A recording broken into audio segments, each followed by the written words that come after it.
ሰላም ተኸታተልቲ እዛ ቻነል ናብ ማሕበራዊ ቁጠባዊ ፖለቲካዊ ኩነታት ናብራና ብጃመይ ንምምልካት ንክተያ ስለዚ ሼር ሳብስክራይብ ምግባር ኣይትሕመቑ። ሰላም ተኸታተልቲ እዛ መደብ ከመይ ቀኒኹም? ሎሚ ብምኽንያት ዓለማዊ መዓልቲ ምክልኻል ነብሰ ቅትለት እዚ ናብ 10 መስከረም ዝካየድ ማለት እዩ ምስ አቶ ዮሃንስ ፈርናንዶ ድራር ኣብ ጥዕና ኣእምሮ ን30 ዓመትን ንልዕሊኡን ዘገልገለ ኣብ ሳይኪያትሪስት ሶሻል ወርክ ከዓ ፅቡቅ ትምህርቲ ዘለዎ ናይ ማስተርስ ዲግሪ ዝገበረ ክንዕልል ኢና። እንኳዕ ደሓን መጻኻ ኣቶ ዮሃንስ። የቀኒየለይ ሳምሶን በቲ ትገብሮ ዘለኻ ንህዝብኻ ብኩሉ ሸነኻት ብማሕበራዊ ፖለቲካዊ ጥዕናዊ ቁጠባዊ ብፍላይ ነዚ ኣብ ዳያስፖራ ዘሎ ብጠቕላላ ካብ ሱዳን ጀሚርካ ኣብ ምዕራብ ዝርከብ እናመስጎንኩኻ ንዓኻን ንሰማዕትን ከም ነዚ መዓልቲ እዚ ንምኽባር ብፍላይ ብዛዕባ ነፍሰ ቅትለት ክንዛረብ ኢና። እዚ መዓልቲ ነፍሰ ቅትለት ኣብ ኩሉ ሃገራት ዓለም ሎሚ ኣባላት ናይ ሕቡራት መንግስታት 193 እየን ልዕሊ 80 ሃገራት ትምህርቲ ይህባ ብዝተፈላለየ መልክዕ ሴሚናር ወርክሾፕ ፀብፃብ እውን ኣብ ዓመት ክንደይ መይቱ ነፍሰ ቅትለት ኣካይዱ በዚ ዝርዝር ይወሃብ፣ ሰብ ንቕሓት ይወሃቦ፣ ትምህርቲ ይወሃቦ፣ ከመይ ገይሩ ንነፍሱን ንህይወቱን ቤተሰቡን ፈተውቱን ንማሕበሩን ይከላኸል ትምህርቲ ይወሃቦ ማለት እዩ። እወ ኣቶ ዮሃንስ እዚ ነብሰ ቅትለት ማዕረ ክንደይ ጉኑን ምዃኑ ብፍላይ ኣብዚ ሃገራት ምዕራብ ካብኡ ተበጊሶም እውን ይመስለኒ እዚ ዓለማዊ መዓልቲ ነብሰ ቅትለት ኢሎም ኣብ ዓመት ዘኽብርሉ ዘለው ወይ ንቕሓት ዘደልብሉ ዘለው እስከ ከም መጀመሪ ክኾነና፣ ምክንያቱ ኣብዚ ናትና ናይ ዲያስፖራ እውን እዚ ነብሰ ቅትለት ሕጂ ብብዝሒ ይረአ ኣሎ ብተፈላለየ ምክንያት ክኸውን እዩ፣ ግን ክንዕለሉ ስለዝኾንና ከም መጀመሪ ግን ነብሰ ቅትለት እንታይ ማለት እዩ? ክንደይ ዓይነት ነብሰ ቅትለት ከ ኣለው? እስከ ነፍሰ ቅትለት ክንብል ከለና ንህይወትካ ባዕልና መወዳእታ ምሃብ ወይ ምፍፃም ማለት እዩ። ወዲ ሰብ ዝተፈላለየ ምክንያት ነፍሱ ክቀትል ይኽእል ክመፆ ኢና ድሓር። ኣብ ነፍሰ ቅትለት ክንብል ከለና ብፍላይ ከም ዝበልካ ሕጂ ዶክተር ሳምሶን ኣብ ሕብረተሰብና ብብዝሒ ይረአ ኣሎ። እቲ ብብዝሒ ዘርእዮ ምክንያታት ከዓ ጭንቀት ኮይኑ ዝተፈላለየ ጥዕና ኣእምሮ ክኸውን ይኽእል ድሓር ክንመፆ ኢና። ግን እቲ ዘሕዝን ብፍላይ ካብ ውሽጢ ኤርትራ ጀሚርካ ተርእዮ ናይ ነፍሰ ቅትለት ኣብቲ ማሕበራውን ሃይማኖታውን ባህላውን ልምድና ኣይነበረን። ግን ድሕርዚ ናፅነት እናወስኸ ከይዱ ብፍላይ ኣብዘን 6-5 ዓመታት ካብቲ ንከታተሎ ዘለና ድሕርዚ ኮሮና ቫይረስ ምምፁ ካብቲ ዘለኻዮ ሃገር እንግሊዝ ጀሚርካ ኣነ ዘለኹ ካናዳ ናይ መንእሰያት ነፍሰ ቅትለት ጥራሕ ዘይኮነ ናይ ዓበይቲ እውን ንርኢ ኣለና። የቀኒየለይ እወ ምናልባሽ ኣብቲ ዝርግሐ ነብሰ ቅትለት ክንዛረብ ከለና ኸ እቲ ነብሰ ቅትለት ዝተፈላለየ ዓይነት ድዩ? ሓደ ነብሰ ቅትለት ድዩ? ኣብ ፍልልያት ኣለዎ ድዩ? ነፍሰ ቅትለት ተመሳሳሊ፣ ግን ነፍሰ ቅትለት ንኣብነት ሓደ ሰብ ተስፋ ምስ ቆረፀ መብዛሕትኡ ግዜ መፍትሒ የብለይን ኢሉ ነፍሱ ምስ ቀተለ እውን ንቆልዑቱ ዝቀትል ኣሎ፣ ንሰበይቱ ዝቀትል ኣሎ። ብፍላይ ኣብዚ ተርእዮ ናይ 4-5 ዓመት ኣብ በዓል ጀርመን ድዩ ዓዲ እንግሊዝ ድዩ ስዊድን ድዩ ካናዳ ድዩ ኣሜሪካ ድዩ ንቆልዑኦምን ንሰበይቶምን ለኪሞም ቀቲሎም ዝሞቱ ኣሎ። እቲ ምክንያት ካብ ገዛ ንገዛ ውልቀ ሰባት ክፈላለ ይኽእል፣ ግን ኣብ መወዳእቱ ተስፋ ምቁራፅ እዩ። ስለዚ ሓደ እዚ ዳብል ሱሳይድ ትሪፕል ሱሳይድ ንብሎ ብእንግሊዝኛ ኣባና እውን እናተረኣየ ከም ተርእዮ ይቕፅል ኣሎ። ስለዚ ሰባት ነብሶም ጥራሕ ኣጥፊኦም ድኸዱ ኣለው፣ ካልእ እውን ለኪሞም ድኸዱ ኣለው። ስለዚ እዚ ኩሉ ኣብ ነብሰ ቅትለት ይጠቃለል ማለት እዩ። ከምዚ ድበልካዮ ዳብል ትሪፕል እንዳኾነ ይኸይድ ማለት እዩ። እስከ ናብ ጠንቂ ንምፃእ እምበረይ ጠንቂ ነብሰ ቅትለት እንታይ እዩ? ትንክፉን ኣቢልካዮ ፀኒሕካ ኢኻ እሞ ስለምንታይ እዮም ሰባት ነብሶም ዝቐትሉ? ነብስስ ክብርቲ እያ ኖ? ፅቡቅ እዩ። እዚ ብዝተፈላለየ ምክንያት ሰባት ነፍሰ ቅትለት ከካይዱ ይኽእሉ። እዚ ተርእዮ እዚ ኣብ ዓለምና ምስቲ ዘሎ ኩነታት ናይ ቁጠባ ክተኣሳሰር ይኽእል፣ ማሕበራዊ ናብራ ክተኣሳሰር ይኽእል፣ ሰላምን ርግኣትን ቅሳነትን ናይተን ሃገራት نحنا زوم تقلال خاب قرن أفريقيا نمص إريترا إثيوبيا السودان لوميون تي قفح قرن أفريقيا عند تأساسيركا أبعال يوغندا نركب لنا إثيوبيا بيعوي لنا السودان أبينات هتحد حميس الله زينا إثيوبيا خونتات من نتي إريترا وموتشو هيوتي هيبويلون عقلو يصبلو نبعال يوغندا متصالو نابنت كم تريو أب يوغندا بقص علون نسمع لنا سوسايد أب حدا وش ورحد يخلط ورحش دشت شو حتى سبات سوسايد زقول تخم فلتون زقبأنا خم إريتراويان قل سبات دقم سوسايد مسقبرو مس زلو هايمانوتاوي ساعتن تي زلو ناي محبراو ساعتن ونقليو عين قرني بتحيم تزربالو حجي إت مخنياتات تبلو كنو مسؤول دحر خوينا 4-5 خون خيل بزرزر مجمريا تخولو له أو وشت بيتسب عنا أمره هاليو حدث دحري ويحو ويدي ويبو سوسايد غيرو نتي سب يسألوه حجي إذا انتهي كجبر على له حدا سب سوسايد مسكبره دحرك الموصينا إذا حدا مخنياتي بتورسوخ نبلون خل تورسوغن بعال ديبريشن ديو سكيزوفرينيا ديو زتفلا له حمامات أمره له تروما له بعال بي اس تي حجي إذا كالاي مخنيات كأني إذا نايت عنا أمروي نابنت ديبريشن زلو سب عند حريته يتفويسو أمود داتا تسفاس لزقرص علم فتحناتي نفسيك قتلا لأن إتسكيات مسبوج حب حنقول إزي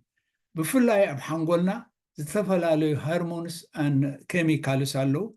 سيروتونين زبهالالو إذا حقوس زهبنا هندسات كلنا انسان كلنا صبو مسرخبنا جنزب ديو دستا خنحب إزي مسقودلي اتناي هيوت تسفا سب ود سب بتسفا زنبر تسفا مسقورة أخاني بولكو ديو بأكوب أب هيوتو نابرو تسفا مسقورة سب زي قبري بلون وي نفسي يقتل وي كالوت وني لكم إزي كالاي مالتيو اتي سالساي عندي سكيزوفرينيا زلو سب هذا عبي عينت حمام أمروي أبتي معكاني ناي نورز أمريكا نحنا نتقملو معكانلو زي معكان زي أم نورز أمريكا بكندان أمريكان ناي جزء له من منتاي ناي جزء رأسنا لنا مس بهلن لمدن يتأساسر تتعنا أمره أب أوروبا زلهم ناتكم معكانلكم تشاينا ناي جزء رأسالوا World Health Organization بعالم لخاو درجة ICD دي 11 دي 12 حجبت إحنا لنا إتي نفس قتلت قلنا أنتاي مثلنا أم معبول هاجرات يتبزح أيقونا نتمصنعتي أبدخاتات هاجرات سمع بلاد زلو هاجرات كوينات دبزحن هاجرات قطباو قلولاو زلون هاجرات يبزح حجي سكيزوفرينيا زلو سب حمشت هواساتو يزرقوي أنا نسخان أبنت كنسمع كنزارب كلنا ويزوم سمعتها بتقلالا معرس له زخونة هرمونس بعد دوبامين سيروتونين كالوت ونالو إزي أيدس كلن ويدما أيتزرقنا سكيزوفرينيا زلهم سبات دمسي سمعيو حدا مسأكالو أتلكا كأسرخوام إزيتات مسمع قليو بفنسرا وديقو زموت اللو ينفس قتلة تقبر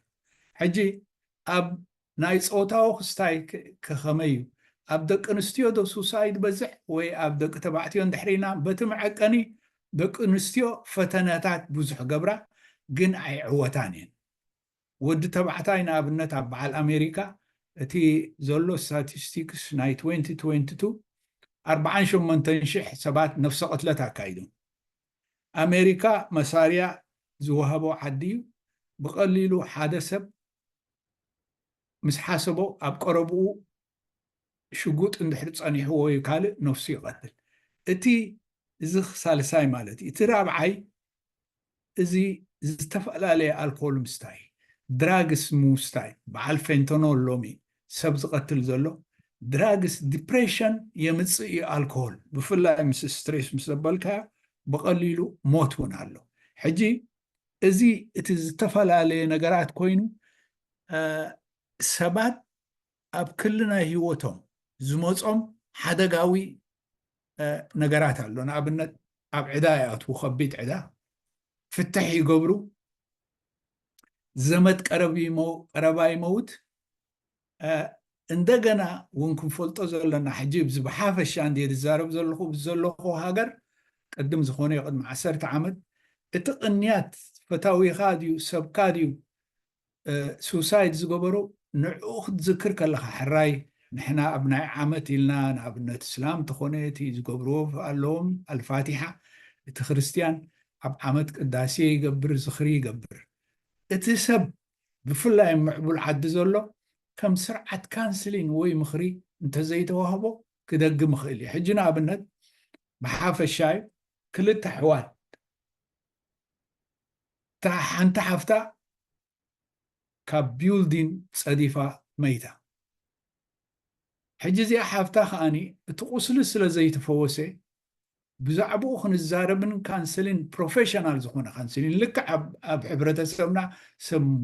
ሞተ መግቢ ይግበር ሓገዝ እውን ይግበር ምፅንናዕ ኣሎ እዚኣ ኣብታ ዓመታ ሓፍታ ነፍሳ ዝቐተለትላ ንሳ ከዓኒ ካብ ፓላሶ መይታ ካብ ቢልዲን ካብ ህንፃ ንበሎ መይታ ሱሳይድ ገይራ ሕጂ እቲ ምክንያታት ፈሓበለሎ በዚ እቲ ትምህርቲ ዝውሃብ ዘሎ ኣብ ዓለምና ቅድሚ 30 ዓመት ዝነበረን ሕጅን ዓምን ንኣብነት ኣብዚ ዓመት እዚ ናይ 2023 720,000 ሰባት ነፍሲ ቅትለት ኣካይዶም መብዛሕትኦም ከዓ 70 ካብ 100 ኣብ ካብዚ ሳልሳይ ዓለም እዩ ብፍላይ እዚ ውሒጅ ኣሎ ግን እቲ ቀርኒ ኣፍሪቃ ብምልካዊ ስርዓታት ብኩናት ዝተሓመሰ ስለ ዝኾነ ተስፋ ምቁራፅ ብዙሕ ኣሎ ሕጂ 720,000 ኣብ ዓለም ሎሚ 10 ቢልዮን ኢና በፂሕና ዘለና ነፍሲ ወከፍ 4 ሰከንድ ሓደ ሰብ ነፍሱ ይቐትል ይቐንየለይ እወ ኣቶ ዮሃንስ ማዕረ ክንደይ ዝተጋነነ ምዃኑ እዩ ዘርኢ ብብዝሒ ሰብ ነብሱ ዝቐትል ከም ዘሎ ተፈላለየ ምክንያት ከም ዘለዎ ከዓ ከምዚ ትገልጾ ዘለካ ማለት እዩ እስከ ናብቲ ኤርትራዊ ባህሊ ገጽና ንምፃዮ ብዓይኒ ባህልና ብዓይኒ ሓበሻዊ ዓይነት ባህሊ እውን ክንብሎ ኣጠቃልል ክነብሎ ስለ ብዙሕ ንራኸብ ብኸመይ ዝረአ ነብሲ ቅትለት እዚኣ ፅብቕትን ዓባይን ሕቶን እያ ነፍሲ ቅትለት ክንብል ከለና ኣብ ኤርትራዊ ሕብረተሰብ ወላ እቲ ምሁር ከም መርገም ወይ ብሰይጣን ወይ ተፈዊሱ ወይ ሰብ ቀኒሉ ዝበሃል ሓንጎል ናይ ገዛ ርእሲ ሕማም ኣለዋ ካልእ ኣካላትና ኩሉ 12 ንበሎ 11 ንበሎ ልቢ ናታ ሕማም ኣለዋ ሳምቡእ ናታ ሕማም ኣለዋ ኢድ ዓፅሚ ኩሉ ግን እቲ ሓንጎል ናይ ወዲ ሰብ ሙሉእ ጥዕና ኣለዎ ክበሃል ሓደ ወዲ ሰብ እንድሕር ኮይኑ ኣካላውን ኣእምራውን እዩ ኣእምርኡ ፅቡቕ ዝሓስብ ሰብ ኣእምርኡ ጥዑይ ዝርኢ ሰብ ፅቡቕ ዝደሊ ሰብ እንድሕር ኮይኑ ሙሉእ ጥዕና ኣእምሮ ኣሎ ሕጂ ኣብቲ እብሪት ዝበሃል እዚ ስቲግማ ዝብልዎ ብእንግሊዝ ኣባና ዓብዩ ክሳብ ሕጂ ዳ እናተቀየረ ከይድ ኣሎ ገሊኡ እውን ኣሎ ኦርቶዶክሳዊት ቤተክርስትያን ካቶሊካዊት ቤተክርስትያን እስላምና እቲ ሃይማኖታት ኣብ ሓደ ኣምላኽ ዝኣምን ነዚ ነፍሲ ቅትለት ከም መርገም ርዮ ገሊኡ እውን ሓሊፉ ኣብ ገሃን ነፍሳት ከኣቱ ይብል ኣይኮነን እቲ ሓንጎል ምስ ሓመመት ሕማም ስለ ዝኾነ ነፍሱ ይቐትል ቅድሚ ሕጂ ቅድሚ 50 ዓመት ድዩ 40 ዓመት ኣብ ገሊኡ ክሳብ ሕጂ የብልዎም ሰብ ምስ ሞተ ኣምላኽ እዩ ዝፈርዶ ነቲ ነፍስኻ ኣይትቕተል ዝብል ኣሎ ትእዛዛት 10 እግዚኣብሔር ግን ብጥዕና ምክንያት እዩ ሕጂ ነታ ዝበልካያ ንክንምለስ እዚ ክስበር ኣሎ እቶም ነፍሶም ክቆትሉ ዝደልዩውን ምልክታት ብዙሕ ስለ ዘርእዩ ካብቲ ህዝቢ ፈሪዮም ተሓቢኦም ምስ በርትዖም እንተ ካብ ህንፃ ድዮም ክወድቁ እንተ ነፍሶም ድዮም ሓኒቆም ክፀንሑ ገሊኦም እውን ነፍሶም ዘቃፅሉ ኣለዉ ገሊኦም እውን ስም ዝሰትዩ ኣለዉ ብዙሓት ኣብ ባሕሪ ኣትዮም ዝጥሕሉን ዝሞቱን ኣለዉ ስለዚ እዚኣ እብሪት ወይዛ ስቲግማ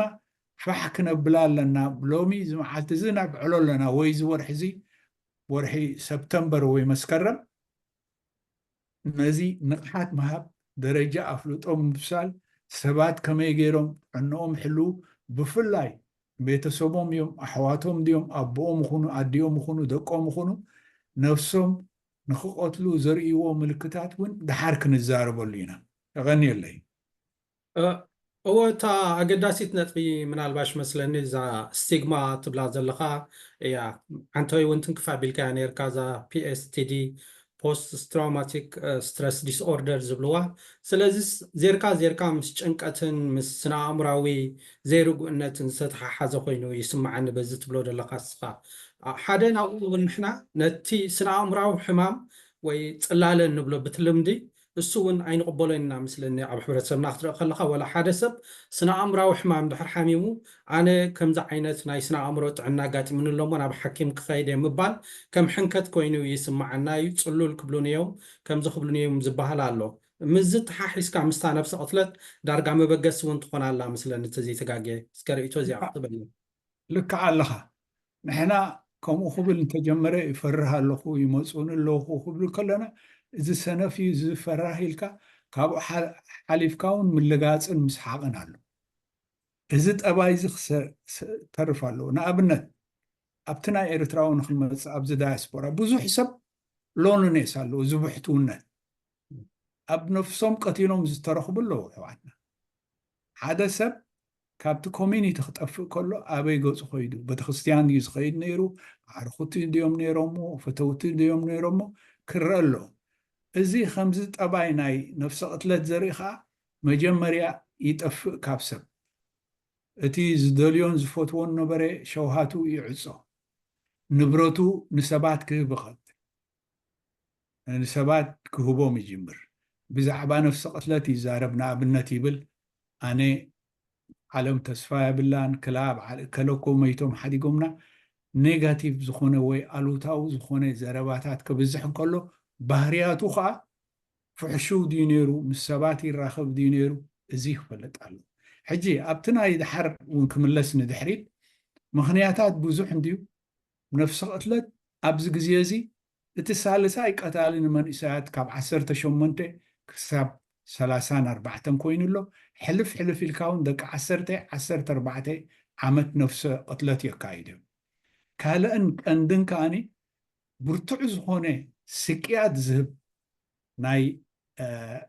ኣካላዊ ሕማማት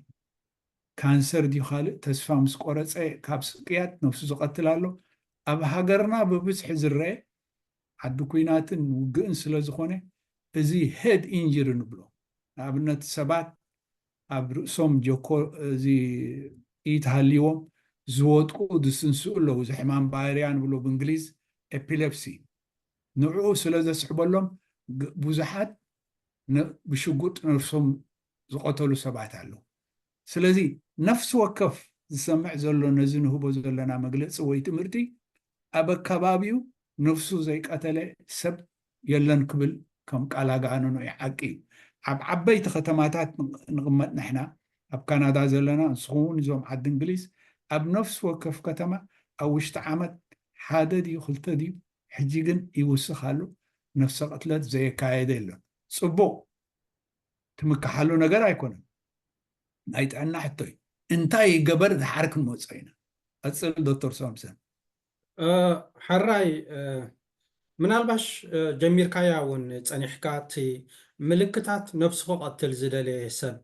ዝበሃል ኣሎ ክንረድኦ ንኽእል ኢና እቲ ምልክታቱ ክንሪኦ ንኽእል ኢና ከምዚ ዝበልካዮ ምናልባሽ ባሕታውነት ተስፋ ምቑራፅ ኣብ ዓለም ወይ ኣብ ሂወት ከምኡ እውን ዘለካ ንሰብ ምዕዳል እንታይ ክኾነኒ ዝበሃል ነገራት ከሎ ክእል እዩ ሕጂ እንታይ እዮም እቶም ምልክታት ሓደ ነፍሱ ቀትል ዝደለየ ሰብ ዘርእዮ ምልክታት ኣሎ ድዩ በዚ ከኣል ብዙሕ ምልክታት ኣሎ ሓደ ካብኡ ከምቲ ዝበልክዎ ኣብቲ ባህርያት ናይቲ ጠባይ ናይ ሰብ ንርኢ ንኣብነት ሰባት ካብቲ ዝበልናዮም ንኣብነት ፍትሕ ምስ ሰበይቶም ክገብሩ ክእሉ ዘመዶም ብቐረባ ዝፈትዎ ክመውት ይኽእል ሃንደበት ናይ ማንኪና ሓደጋ ክህልዎ ይኽእል ሕጂ እቲ ሰብ ባህርያቱ ክቕይር ከሎ ክዳን ዝክደን ነበረ ክዳን ብግቡእ ይክደን የለን ሸውሃት መግብዮ ጉድል ኣሎ መስተ ወይ ዝተፈላለየ ሓሺሽ ወይ ድራግስ ክሰቲ ጅምር ብነፍሲ ቅትለት ከዓ ብዙሕ ይዛረብ ሓደ ሓደ እውን ክጅምሮ ከሎቲ خلاص ፈጺመ ምስ በለ ክልተ ዓይነት ነፍሰ ቅትለት ኣሎ ሓደ ብመደብ ተጽንዐሎ ከመይ ገይሩ ብሽጉጥ ይኽመውድ ብገመድ ይኽመውድ ካብ ፓላሶ ድዩ ጸዲፉ ክወድቕ እዚ እቲ ናይ ሱሳይድ ባህርያት ዘለዎ እቲ ካልኣይ ግን ከምዚ ዝኽብሎ ጸናሕኩ ስኪዞፍሪንያ ዘለዎም ሰባት መድሃኒት እንድሕር ዘይወሲዶም ድምፂ ስለ ዝሰምዑ ህዋሳቶም መፁኻ ኣለዉ ክቆትሉኻ መንግስቲ ከምዚ ሰዲዱልካ ብዙሕ እዩ እቲ ምህትፍታፍ ዘሊሎም ወድቁ ግን ገለገለ ስኪዞፍሪንያ ዘለዎም ሰባት እውን ዝቆትሉ ኣለዉ ክሳብ ኣዴታቶም ወላ ቀረባ ቤተሰቦም ሕጂ ክንፈርህ የብልና ነቲ ሕማም ኣእምሮ ተራ ሕማም እዩ እዚ ሰብዚ ብነፍሰ ቅትለት ክዛረብ ከሎ ገለ ሰባት ዋ ሸይጣን ክፉእ እዚ ኣብ ገዛና ዘሎ ሃይማኖትና ዘየሎ ኢልካ ማይ ጨሎት ወሲድካ ዝህቦ ሓንቲ የብሉ እንተ ሓንጎል ተዘሪጉ እዩ ነቲ ሞራል ነቲ ሰብ ንቤተሰብ ንምፅናዕ ካህናትን ኣቕሽሽትን መሻይኽን ከዓ ግቡእ ትምህርቲ ክወስዱ ኣለዎ ኣብ ገሊኡ ገሊኡ ፈልጥ እየ ኣነ ዓዊልና እውን ክንዛረበሉ ኣለና ሰብ ነፍሱ ቆቲሉ ተባሂሉ በቕሽሽቲ ሬስኡ መስቀል ኣይመርሖን እዩ ኣይማርኽን እዩ እዚ ነቲ ምዉት ሞይቱ እዩ ዓዲ እግዚኣብሔር ኮይኑ እዩ ነታ ቤተሰብ ከዓ ካልኣይ ስቅያ ትፈጥረላ ኣሎ ብፍላይ ንስኻትኩም ብኣኽብሮት እየ ዝዛረብ ኣነ ኩሉ ግዜ መራሕቲ ሃይማኖት ብዛዕባ እዚ ኣፍልጦ ክትመሃሩ ቤተክርስትያናት ቅድም ገብርኦ ነይረን ግን ሎሚ ጉጉይ ከም ዝኾነ ንገዛእ ርእሰን ነፍሰን ነቒፈን እየን ግን ይርአ ኣሎ ወዲ እከለ መይቱ ጓል እከለይተ መይታ እንታ ኮይና ነፍሳ ቀቲላ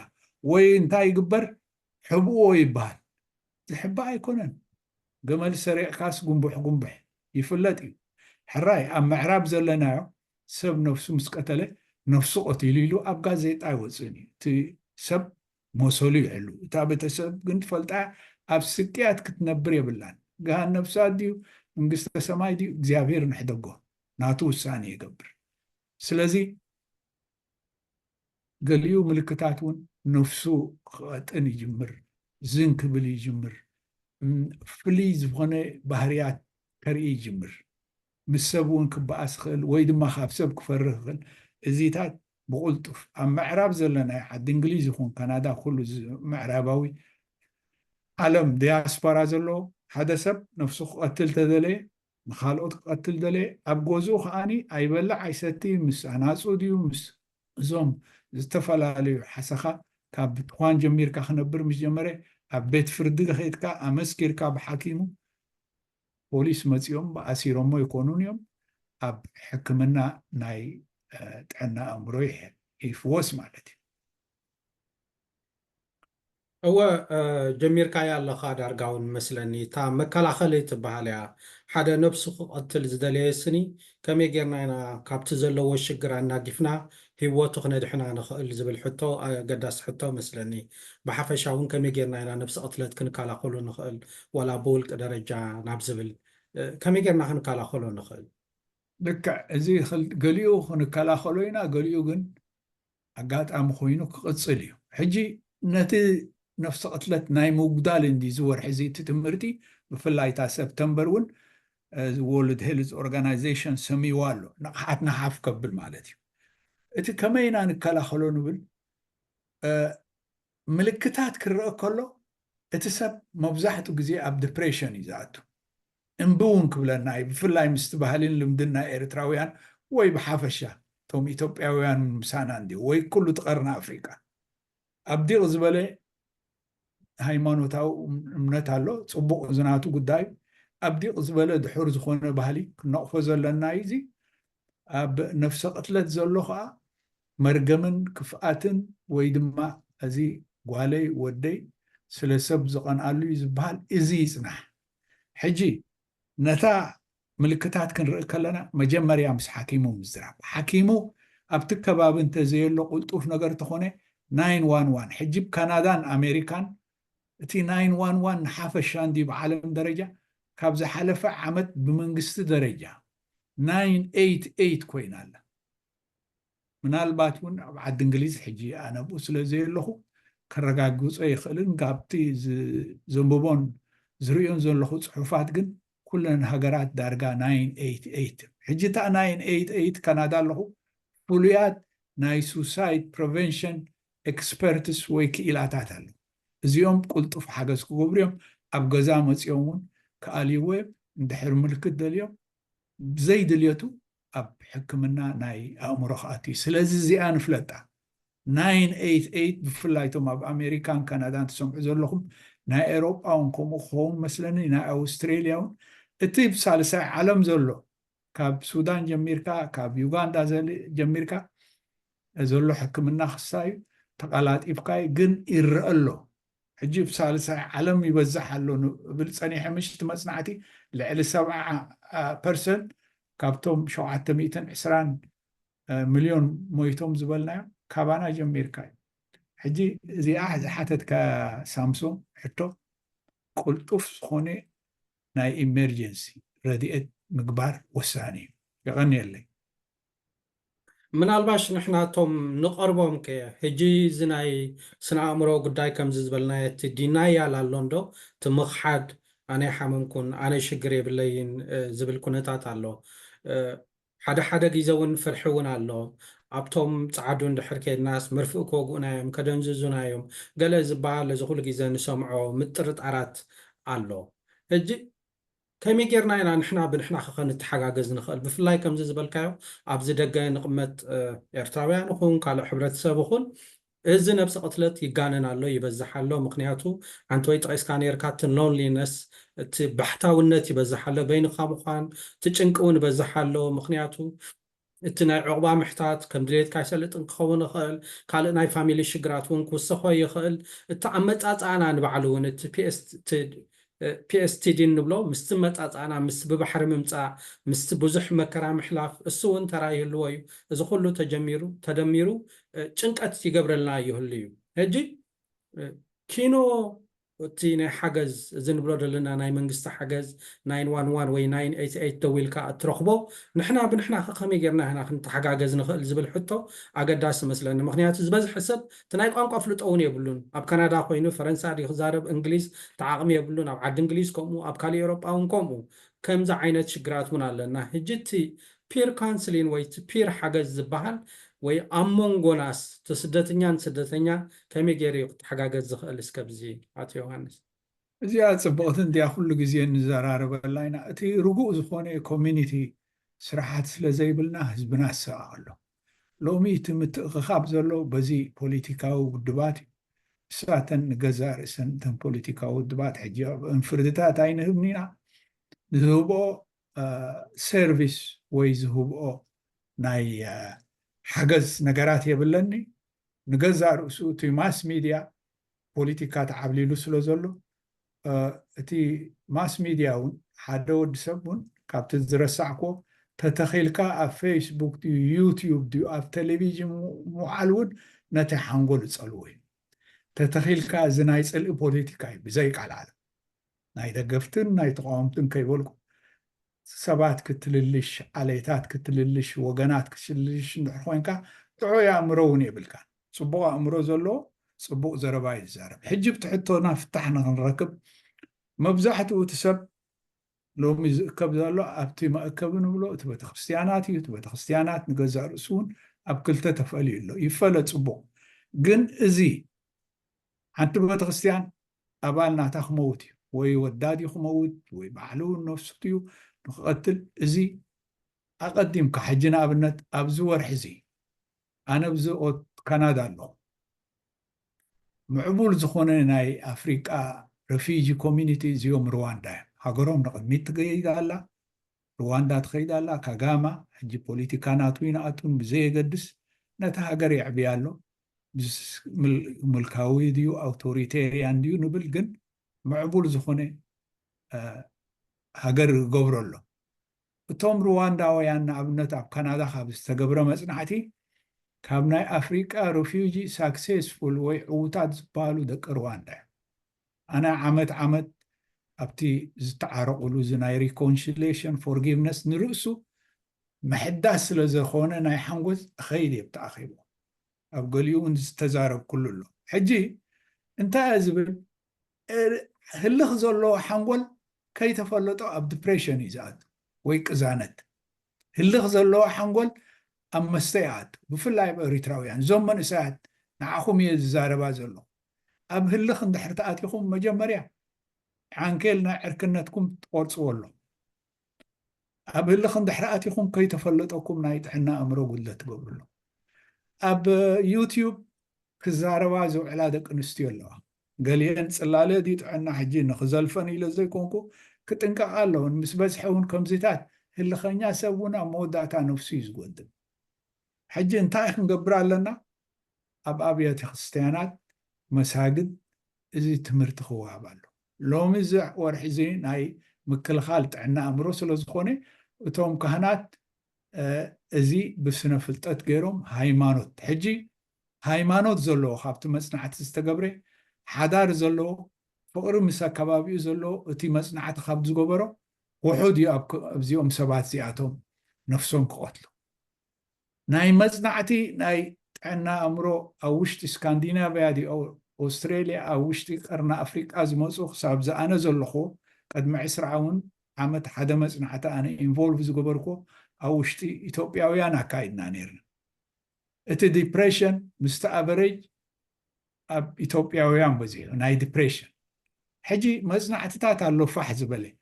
التمهور اكالكا كوفيلو رقيو توم نايت عنا امروديوم ناي قطباديوم محبراوي هيوديو ناي بوليتيكا كله بوليتيكا فريطيلو زراف بلالو امحارينيا زيا زرافون امتيا بتتغرينيا نحوسها بجاه نخلها ناي صلي بوليتيكا ناي هلخ بوليتيكا مجمريا بقطباوي سلام غيركا اندحر تسمامعكا حوخات حقس تقل صراحه بيت مرت تقيل قال ايغن ابعنا امرخاتو صل زلو حنقول نفسه ايقسن نحبرته سبي يقسن سلازي تمرت موساد بتي استفلالي عينت حمام امرو له الي نتي معالتات تقيس كخندي قلعلونا اوتيزم زلو اسانت زي بالله سبيتي اب غزيت انسي እቲ ቆልዓ ዝውለድ ዕሻል እንከሎ ምስኣ ስለ ዝዛረብ ውፅኢቱ እንታይ ይኸውን ሕማም ሓንጎል ካብቲ ኢንቫይሮንመንት ኣከባቢ እዩ ቀንዲ ዝወስድ ስለዚ ሰላም ዘሎ ህይወት ክንገብር ጥዕናና ምሉእ ንክኸውን ነንሕድና ንዛመድ ንፋቐር ኣብ ዘገ ዘሎ ከዓ እቲ ዕድል ንጥቀመሉ የለና ናይ ጥዕና ኣእምሮ ይቐኒየለይ እወ ፅቡቅ ሓሳብ እዩ ኣቶ ዮሃንስ بفلاي زناتنا حبرت سب اب بيتكريستيان زلنا ابنت اب مسجد زلنا ابنت اب توم نعو زغلغلو زلنا ابنت عابس سلا زخونه ناتوم تراون بطعمي اگداسيو دارغانا مچرشا ገጽና እንዳመጻናይና እጂ በሐፈሻ ከመጠቃለል ኾነና ነፍሰ ቅትለት ምክልኻል بدرجة بولكسب بسدرابيت بمحبركم انتاينا خنقبر للناس كي بفلايك أنا زومنا عشتول الدوخ عني مغر لقستا بالكالومون تبوغي انت يا أخي بالنخلون دي زملكات أنت بيت إسكانير كا PTSD Post Traumatic Stress Disorder تروما لنا ويج انقل لنا كلنا نمنتاي هاجر منتاي كم زلون فولت أينا حجي بوليتيكا خاطي دليني أنا ساعد دوزاكم تحفشا وخناتات زي مرقا إيرترايب زي قدس أبزو مسيكم قواليا قبرو سعسعيت قبرو بفلايتهم دقفتي دقنستيو إيان أديتات أب كل عالم ودسب كابدي يزولد كلهنا دقخنينا أحوات كنينا عباياتاتنا خن حتى النوتاتنا خن قواليا قبرا سعسع قواليا سعسع مو حدار كاي ترسعي بهال لو مفتحة كلهنا له جنز عبش حفشاو الساين ديو اتوم زدالو نزنا قرات زخرو إيلو عنا أمر حدي تمرت حدي كلها نريو لنا أنا تفستيفال قبرو أي تقبرو أي بلني الفستيفال ما بقسينا أم بقارو خوين له زوم من ساعدياتهم هاديموم مسموصو رقو لون كابقواليان سعسعيت نسنا حلهم ورنوف زخوني حجازات زب أب زخون عدي لن يجمر فحم أو راجع خاص بق مبقولكاي من النتكاي بأوراجات أخاريبكا كفاءة تكبر كفاءة يسسح هايمانوتكا تصبو هايمانوتنا يقول لي هجرنا يقول لي الدين لله والوطن للجميع عرب زي ቋንቋ ትግርኛ ድዩ ትሽዓት ቋንቋታት ናትና ስልማት እዩ ኣነ ቋንቋ ትግርኛ ቋንቋ እዩ ወላ መበቆለይ ትግሬን ብለን ይኹን ደስ ኢልኒ ምስ ኣሕዋተይ ብትግርኛ ክዛረብ ከምኡውን እቲ ብለና እዩ እዚ ምፅኢካ ንኮዝማቲክስ ገሎ ቆልዑ ምፅኢካ ክዳውንቲ ገዲምካ ሕጂ ፅቡቕ ንዘሊ ዘለና ንሕና ቁም ነገር እዩ ኣብ ባእሲ ንፈልጦ ኩሉ እተን ኣንስቲ ዓበይቲ ንደቀን ትምህርቲ ክንትዝባእ ፅዩፍ ቃላት ንሰምዖ ኣለና እቲኦም ከዓ እቶም መንእሰያት ከዓ ኣብ ልዕሊአን ሕጂ ኣብ ዝኾነ ከተማ ቴንሽን ኣሎ ኣብዚ ሰዓት እዚ ብፍላይ ተረጋጊፁ ክሓልፍ ከሎ ፅልኢ ይህልኽ እቲ ኣድረሊናልና ላዕሊ ይኸይድ ኣሎ ሕማም ልቢ ዘምፅእ እዩ እዚ ነገር እዚ ሕጂ እንታይ ክብል ብዙሕ እየ ብዝሓልካ ኣለኹ በጃኻትኩም ዓበይቲ ናይ ዓበይቲ ንስራሕ መራሕቲ ሃይማኖት ህዝቢ ስለ ዝሰምዖም ተማሂሮም ነቂሖም ብፍላይ ኣብዚ ጥዕና ኣእምሮ ነቲ ህዝቢ ክመርሑ ምሁራት ናይ ምሁር ስራሕ ክሰርሑ እቶም ናይ ፖለቲካ ኢና ትብሉ ሰባት ከዓኒ ፅልእን ፀለመን ፀርፍን ኣይተካይዱ ነፍሰ ፍተሻ ንግበር ኣብ ዓይኖም ዘሎ በሰርከ ውፅኡስ ናይ እንዳባቶም ይብል ኢየሱስ ክርስቶስ እዚ ናይ ቅዱስ ወንጌል እዩ እከለ ከምዚ ኢልካ ሰባት ምንኣስ ገለ ሓደ ሕሱር ሰብ ሕሱር ስለ ዝኾነ ንሰብ ክፀርፍ ዝዘለፋን ፀርፍን ዝኸይድ ዘሎ ዕና ዘለዎ ኣይኮነን ሓንጎልና ጥዑይ ክዛረብ ዘሎ ብጥዑይ መንገዲ ክንከይድ ኣለና ዘረባናን ተግባርናን ከዓ ፅቡቅ ኮይኑ ብሓንሳብ ተሓባቢርና ኣብ ነፍሲ ወከፍ ከተማን ሃገር ንራኸብኒ ንቅድሚት ንሰጉም የቐኒየለይ ብርሑስ በዓል ቅዱስ ዮሃንስ ቅዱስ መስቀልን ይብለኩም የቐኒየለይ ሳምሶን ንኩልኩም ሰማዕቲ ፅኒልኩም ስለ ዝሰማዕኩምኒ ካብቲ ተዛረብክዎ ከዓ ዘረባ ዕንቀፋት የምፅእ እንድዩ የቕሬታ ሓትት